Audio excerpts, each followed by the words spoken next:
جی السلام علیکم جی، میں اس وقت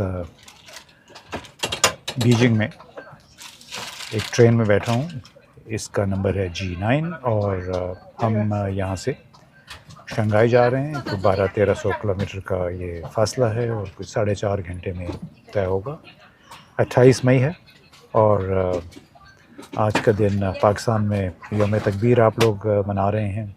تو میں اس ٹرین میں بیٹھے یہ سوچ رہا ہوں کہ ہم نے 1998 28 مئی کو نیوکلیئر ٹیسٹ کیے اور اس کے بعد سے پاکستان نے کیا کھویا کیا پایا، کتنی بہتری ہوئی پاکستان کے نظام حکومت میں.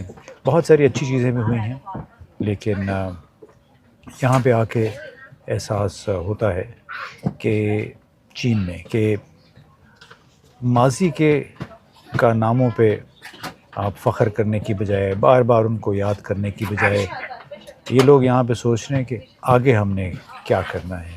آج سے 50 سال پہلے بات کا یہ سوچتے ہیں. یوم تکبیر اور یوم تشکر اس قسم کی کوئی چیز یہاں پہ نہیں منی جاتی، سوائے ایک جو ریولوشن آیا تھا، انقلاب تھا چیئرمین ماؤ زے تونگ کے زمانے میں. تو اس وقت ظاہر ہے وہ ایک پیریڈ ہوتی ہے تیانمن اسکوائر میں بڑی باقاعدگی سے.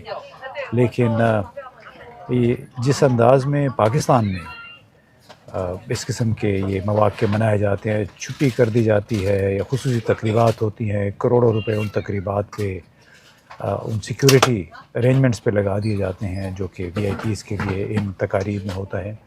اس کی بجائے یہاں پہ ہم نے دیکھا کہ کس طرح منصوبہ بندی ہوتی ہے مستقبل کی.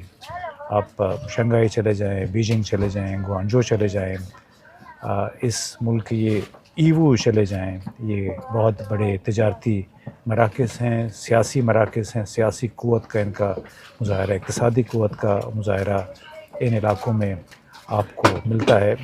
یہ ٹرین ہے، یہ 15-20 سال پہلے شروع ہوئی تھی اور اس کا کوئی 350 کلومیٹر فی گھنٹہ کی رفتار سے ہم سفر کرتے ہیں. تو اندازہ لگائیے پاکستان میں اگر آپ کو یہ سفر کرنا ہے اس میں 22-24 گھنٹے لگ جاتے ہیں، 20 گھنٹے، لیکن یہاں پہ 4.5 گھنٹوں میں بالکل وقت پہ یہ ٹرین چلتی ہے اور وقت پہ عین وقت پہ پہنچتی ہے. پورے اپنے 4.5 گھنٹے کر کے ہم شنگھائی سے بیجنگ آئے تھے اور اب بیجنگ سے شنگھائی واپس جا رہے ہیں. اور اسی طرح آپ ایئرپورٹس پہ چلے جائیں، بلکہ یہاں پہ جب اسٹیشن پہ پہنچتے ہیں وہ ایسے لگتا ہے کہ ہم کسی ایئرپورٹ پہ آ گئے ہیں. انتہائی کشادہ، صاف ستھرا، کوئی آپ کو گند ادھر ادھر نظر نہیں آئے گا. سیکیورٹی کے انتظامات بہت ہیں اور ظاہر ہے ان کے اپنے مخصوص حالات ہیں اس ملک کے، اور جگہ جگہ پہ سیکیورٹی ہے. اور اس کی ایک بہت بڑی وجہ یہ بھی تھی کہ مغربی ممالک نے بڑی کوشش کی یہاں کے جو سیاسی معاملات تھے اس کو اچھالنے کی، کہ یہاں پہ ایک سنگل پارٹی سسٹم ہے، کمیونسٹ پارٹی ہے، اور اس طرح شنجیانگ بہت عرصے سے چین کے لیے ایک تانے کے طور پہ پیش کیا جاتا رہا. وہاں پہ حقوق انسانی بتائی جاتی تھی مغربی ذرائع ابلاغ میں کہ بڑی خراب ہے. اور بار بار چاہے وہ CNN تھا، BBC تھا، فاکس نیوز تھا، نیو یارک ٹائمز تھا، ان تمام ذرائع ابلاغ میں بڑے تواتر کے ساتھ ذکر ہوتا تھا کہ شنجیانگ میں بقول ان کے بڑے مظالم ہوتے ہیں. حالانکہ شنجیانگ میں آپ دیکھیں ارومچی جو اس کا کیپٹل ہے، جو کاشگر جیسے شہر ہیں، اگر چینی حکومت نہ ہوتی تو آج بھی شاید وہ افغانستان کے، پاکستان کے جو دور افتادہ علاقے ہیں شاید ویسے ہی ہوتے.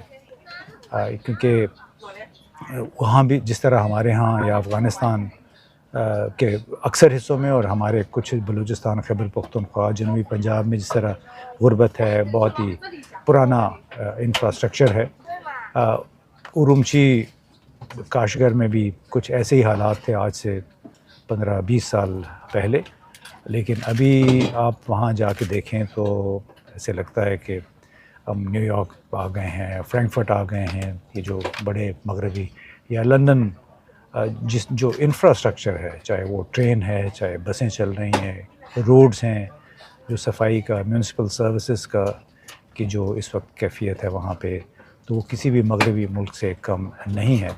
اور بڑا اچھا ہوا ایک لحاظ سے کہ اسرائیل نے حماس کے حملوں کے جواب میں جو 7 اکتوبر 2023 کو ہوئے ایک اپنی جوابی کارروائی شروع کی، جس کے نتیجے میں اب تک کوئی 55 ہزار لوگ اسرائیل نے مار دیے غزہ میں اور فلسطین کے دوسرے علاقوں میں. اور اس کے بعد سے جو مغربی ممالک ہیں ان کو حقوق انسانی کے حوالے سے ایک چپ سی لگ گئی ہے. وہ ہم دیکھتے ہیں یہاں CGTN پہ کم از کم جو انگریزی میں ہم فالو کر رہے ہیں، جب اس حوالے سے کوئی اسرائیل کے حوالے سے سوال ہوتا ہے تو مغربی جو آفیشلز ہیں، ترجمان ہیں یا ذرائع ابلاغ ہیں، ان کا جو جواب ہے بڑا دھیما دھیما سا ہوتا ہے.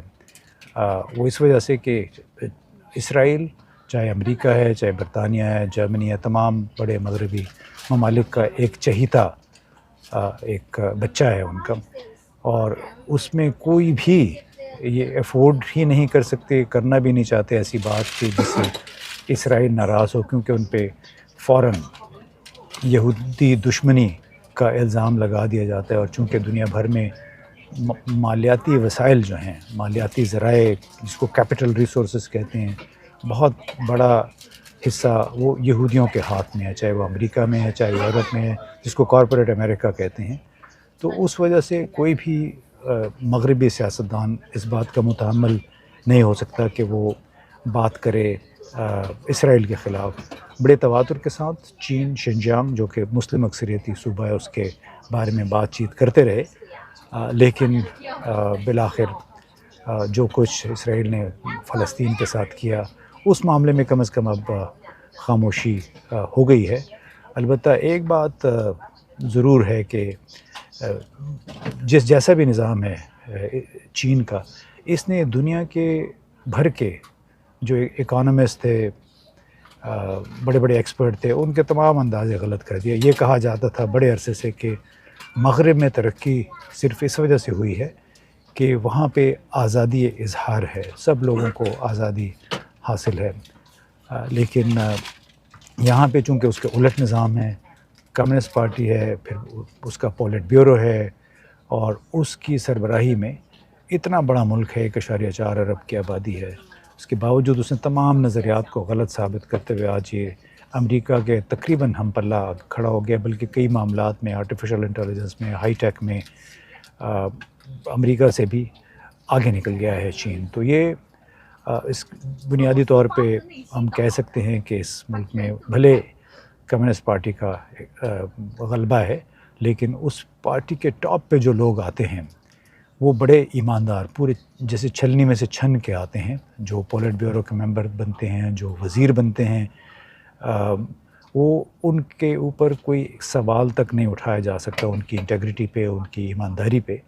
اور اسی وجہ سے وہ پھر پولٹ بیورو کے ممبر اور اعلیٰ ترین کے عہدوں پر پہنچنے میں کامیاب بھی ہو جاتے ہیں. اور یہی وجہ ہے ان کی کامیابی کی بھی، ان کی ایک ویژن ہے ملک کے حوالے سے. نیشنلسٹ بہت ہیں یہ لوگ، قوم پرستی کے جذبات کوٹ کوٹ کے بھرے ہوئے ہیں. پھر ان کا اپنا ایک جس کو کہتے ہیں اسپرٹ آف چائنا، کہ ان لوگ چونکہ خود کو آئیڈینٹیفائی کرتے ہیں اس ملک کے ساتھ. ان کی 5000 سال پرانی تہذیب ہے، بڑے ادب آداب، ایٹیکیٹس، مینرز، اور بہت ہی جس کو کہتے ہیں رچ کلچر. پھر ان کی فلسفہ جو ہے بہت دنیا بھر میں پڑھایا بھی جاتا ہے. سب سے بڑی بات ہے کہ آپ کی ٹاپ پہ قیادت ایماندار ہو، ان کی ایک ویژن ہو اپنے ملک کے لیے کہ کیسی ترقی دینی ہے اس کو، اور پھر اس پہ عمل درآمد میں آپ نے مکمل ایمانداری کے ساتھ اور پرفارمنس آڈٹ کے ساتھ، یعنی اپنے ہر ادارے کی، ہر شخص کی کارکردگی پہ بھی نظر رکھنی ہے. اور یہی چین کی، آج کی چین کی کامیابی کا راز ہے. بہت بہت شکریہ.